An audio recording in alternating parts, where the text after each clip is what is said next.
अस्सलाम वालेकुम friends, welcome to my YouTube channel Isaq Bilgi for G K. तो आज की इस क्लास में इंपॉर्टेंट 2 या 3 मार्क्स के क्वेश्चंस हमें देखना है। 2 या 3 मार्क्स के क्वेश्चन यहाँ पे क्रिएट हो सकते हैं। पहला क्वेश्चन क्या है, पहले पूरे क्वेश्चंस मैं पढ़ लेता हूँ। ये तो पूरे क्वेश्चंस मैं तुमको बोलते जाता हूँ, तुम लिख लेके रखो उसका आंसर क्या लिखना, कितने पॉइंट्स लिखना, मैं बाद में डिटेल यू से समझा दूँ। ठीक है। पहला point, explain the first Carnatic word. Explain the first Carnatic word. Second question, explain the second Carnatic word. Third question, explain the third Carnatic word. या तो write a short note on third Carnatic word, ऐसा भी पूछ सकते हैं। Next, Wandiwash battle, when was the Wandiwash battle held? तो Wandiwash battle किस सन ईस्वी में चली? ठीक है, वांडीवाश जो कि जंग है। Next, causes and results of the Plassey की जंग के असबाब और उसके नताइज क्या थे, उसके असरात क्या थे। नेक्स्ट, ये जो क्वेश्चन बहुत बार एग्जाम में पूछे, ये वाला क्वेश्चन तुमको याद रखना बहुत जरूरी है। Results of the battle of Buxar, outcomes of the battle of Buxar, battle of Buxar के नताइज क्या थे, इसके ऊपर क्वेश्चन होने के चांसेस हैं, क्योंकि बार बार क्वेश्चन इसके ऊपर पूछा गया है। अब आंसर क्या लिखना है, मैंने पहले ही कहा था आपको। क्या पहले मैंने कहा था? तो 2 मार्क्स के लिए 4 पॉइंट लिखना है, 3 मार्क्स के लिए 6 पॉइंट लिखना है। इतने ही क्वेश्चन यहाँ पे होते। तो पहला पॉइंट क्या है, explain the first Carnatic war के पॉइंट्स। पहला पॉइंट देखो कितना आसान सा कॉन्सेप्ट है तुम्हारे लिए, एसएसएलसी के लिए बहुत आसान सा कॉन्सेप्ट है। क्या है? Dupleix attacked on the Madras with the help of the La Bourdonnais, ये पहला पॉइंट रहेगा। डुप्लेक्स ने ला बोर्डिनाइस की मदद से मद्रास के ऊपर हमला किया, पहला पॉइंट। दूसरा पॉइंट, अंग्रेजों ने अनवरुद्दीन की मदद मांगी, तो Britishers asked the help of the Anwaruddin. Then Anwaruddin said to Duplex to give a Madras to British.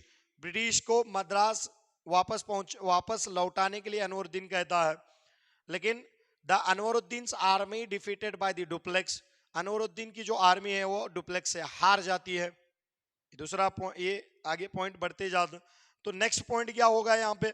Next point होगा कि डुप्लेक्स और ला बोर्डिनाइस के दरमियान, डुप्ले और ला बोर्डिनाइस के दरमियान कुछ इत्तेफाक पैदा होकर ला बोर्डिनाइस मद्रास को वापस ब्रिटिशर्स को देके चला जाता।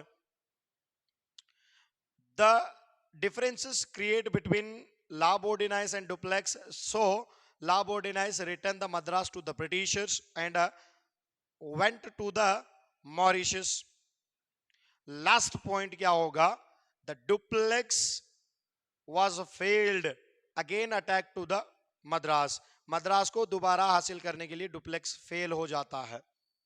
तुम्हारे 10th की टेक्स्ट बुक में रेसो बुक्स पॉइंट्स हैं। Last point, this war was ended with the treaty of Aix la Chapelle की मुआहदे के तहत ये जंग खत्म हुई। ये पहली कार्नाटिक वार। दूसरी कार्नाटिक वार के अंदर कहां से तुमको स्टार्ट करना है वो देखो। रॉबर्ट क्लाइव ने आरकाट के ऊपर हमला करके चंदा साहब को खत्म किया और मोहम्मद अली को राजा बनाया। The Robert Clive attacked on the Arcot and killed to the Chanda Sahib. Mohammed Ali became the nawab of the Arcot. दूसरा पॉइंट,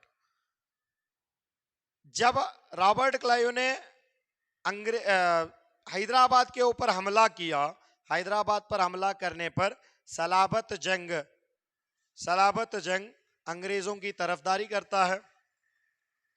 ठीक है, अंग्रेजों की तरफदारी करता है। इतने में ही डुप्लेक्स को उसकी जो गवर्नमेंट है वो वापस बुलाती है।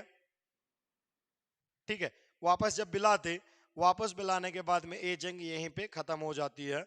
कौन से ट्रीटी के हिसाब से? Paris treaty. तो इसी तरह यहाँ पे भी है third Carnatic war. Comte de Lally attacked on the Madras. Yes, ये पहला पॉइंट रहेगा। तो फ्रेंच का जो ऑफिसर है काउंटे डी लाली मद्रास के ऊपर हमला करता है। इससे खफा होकर सर अय्यर कूटे ने लैली को वांडीवाश की जंग के अंदर 1760 में हराया. ओके, सो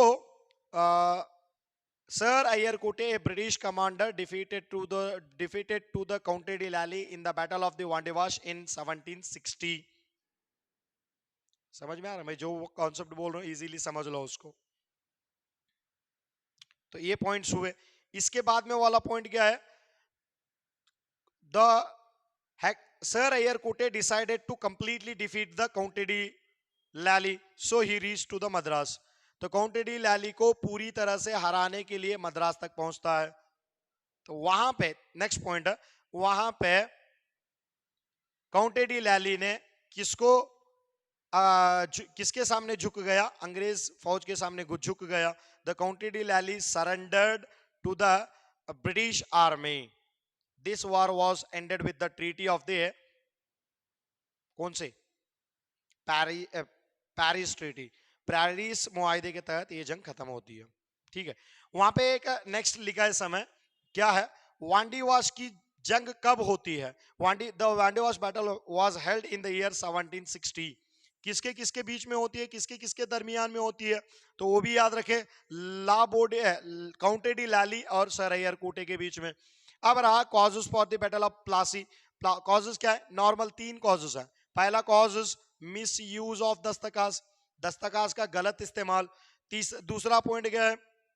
मिसयूज ऑफ दस्तकाज होने के बाद में mending the fort without permission of nawab. कौन सा? मेंडिंग द फोर्ट, किले की दुरुस्ती करना किसकी इजाजत के बिना. समझ में आ रहा? तो नवाब की इजाजत के बिना. नेक्स्ट सियाकोटी का अमलिया, जिसको हमें ब्लैक रूम ट्रेजेडी पुकारते. कौन सी रूम है? Black room tragedy. सियाकोटी का अलमिया. तो ये भी हमारे लिए एक रीजन बन जाता. तो ये 3 ही रीजन है यहाँ पे. सियाकोटी का अमलिया, अगर सेपरेटली सियाकोटी का अमलिया अलमिया या ब्लैक रूम ट्रेजेडी के बारे में पूछा तो याद रखो वहां पे क्या आंसर लिखना है. Sirajuddaula attacked on the Calcutta fort and captured the 146 British mens. तो सिराजुद्दौला ने फोर्ट विलियम किले के ऊपर हमला किया. वहां से 146 लोगों को क्या किया? जेल में बंद किया. तो एक छोटी सी जेल में बंद करते तो सुबह उठे तक 123 लोग, सुबह तक 123 लोग मर जाते हैं और 23 लोग क्या करते हैं? बच जाते हैं. ये अंग्रेजों को खफा दिलाते हैं. ये अंग्रेजों के लिए एक दर्दनाक वाकया था. ओके, इसके बारे में वो सेपरेट लिखना है. वहां पे क्वेश्चन हो सकते हैं, explain about the black room tragedy के बारे में. ठीक है, रिजल्ट्स ऑफ दी प्लासी के रिजल्ट्स भी भूल गए हम. प्लासी के रिजल्ट्स क्या है? प्लासी के जो आउटकम्स हैं, जो नताइज हैं, पहला नताइज क्या है? Mir Jafar became the nawab of Bengal. Bengal का नवाब कौन बना? मीर जाफर. मीर जाफर 24 परगनास ब्रिटिशर्स को दे देते. दूसरा पॉइंट. तीसरा पॉइंट, 17 करोड़ 70 लाख रुपए क्या है? ब्रिटिशर्स को दे देते. तो ये पॉइंट. दस्तकाज को रीस्टार्ट कर दे. तो ये उसके इंपैक्ट्स हैं, ये उसके आउटकम्स हैं. Next, results of the Berkshire. ये सबसे इंपॉर्टेंट पॉइंट है. क्यों इंपॉर्टेंट पॉइंट है? पहला पॉइंट है दीवानी राइट. कौन देती दीवानी राइट? तो Diwani right given to the British by the Shah Alam second. Shah Alam second Diwani right देते.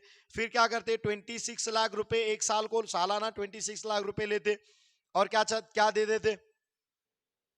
पूरा हक दे देते. The whole power given to the British instead of the 26 lakh rupees. Next, 50 lakh रुपए शुजाउद्दौला भरते. Shujauddaula fulfil the war expenses 50 lakh rupees. Next, the double government started. क्या हुआ? Double government start हुआ.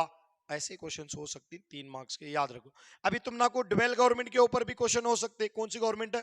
Double government. तो when and where the double government started. तो जो 2 अमली हुकूमत है वो कहां और कब स्टार्ट हुई? स्टार्ट हुई 1765 में. ठीक है, कहां पे अगर बोलेगा तो बंगाल प्रोविंस के अंदर.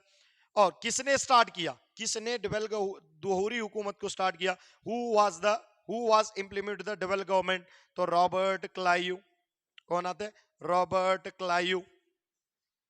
ठीक है, इस तरह से क्वेश्चन क्रिएट होंगे. जितने क्वेश्चंस यहाँ पे आने थे मैंने क्रिएट किया, लेकिन ये वीडियो के अंदर डेफिनेटली आपके लिए 2 मार्क्स आएंगे. डेफिनेटली ये वीडियो के अंदर अगर वीडियो फर्स्ट से पकड़ के लास्ट तक देखेंगे, सभी क्वेश्चंस को लिस्ट आउट करेंगे, तुम्हारी टेक्स्ट बुक, तुम्हारे 10th वाले अपनी टेक्स्ट बुक सामने रख के लिखेंगे, क्योंकि जीपीएसटी वालों को तो इतनी काबिलियत है वो खुद के सेंटेंस बना सकते हैं।